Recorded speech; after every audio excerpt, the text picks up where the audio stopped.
이란의 갈등이 일촉즉발 양상으로 치달으면서 청와대가 국가안전보장회의를 열고 해당 지역 교민 안전대책을 점검했습니다. 국제유가와 금융시장도 출렁이자 정부는 경제에 미칠 파장과 대응책도 논의했습니다.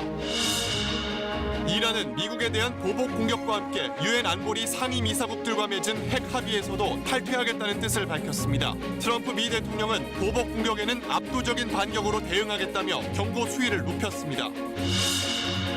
검찰 세월호 특별수사단이 김석균 전 해경청장 등 참사 당시 해경지휘부 6명에 대해 구속영장을 청구했습니다. 제때 적절한 지시를 하지 않아 피해를 키웠다는 혐의 등이 적용됐습니다. 정치개혁을 위한 국회감시 프로젝트 K, 이번에는 연말 연시에 잇따라 열리는 국회의원들을 위한 수상한 시상식을 고발합니다. 일부 상들은 주최자도 상을 주는 이유도 석연치 않은 데다 각종 이해관계가 얽혀 있었습니다. 오늘 새벽부터 내린 비가 도로에 살얼음을 만들면서 경남 합천에서 차량 41대가 추돌하는 등 곳곳에서 교통사고가 잇따랐습니다. 모레까지 전국에 비나 눈이 계속될 것으로 보여 주의가 필요합니다. 세월호 참사 관련 의혹을 재수사 중인 검찰이 김석균 당시 해경청장 등 6명에 대해 구속영장을 청구했습니다. 당시 구조에 필요한 초동 조치를 제대로 지시하지 않았다는 혐의입니다. 몰랐다고 발뺌하거나 취재진을 피했던 해경 수뇌부들 구속 기로에 놓였습니다. 저는 사안 자체도 없이 처음 듣는 사람.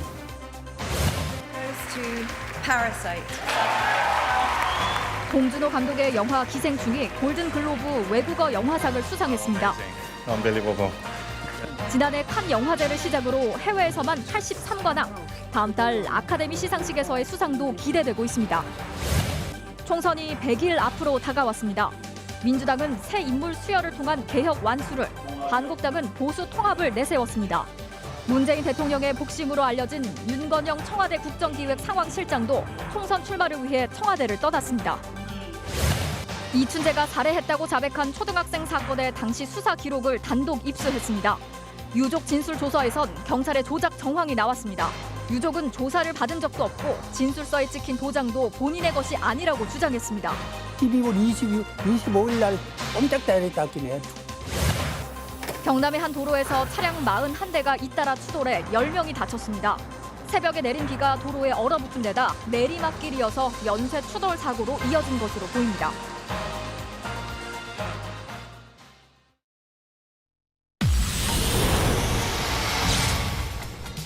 이란이 핵 합의에서 정한 핵 프로그램 동결 제한 규정을 더는 지키지 않겠다며 사실상 핵 합의 탈퇴를 선언했습니다. 트럼프 대통령은 이란이 보복 공격을 한다면 신속하고 완전하게 반격할 거라고 경고했습니다. 중동 지역에 전운이 감돌고 있습니다. 미국과 이란의 갈등이 고조되면서 우리 정부도 국내 경제 상황 점검을 위해 홍남기 부총리 주재로 긴급 경제관계 장관 회의를 열었습니다.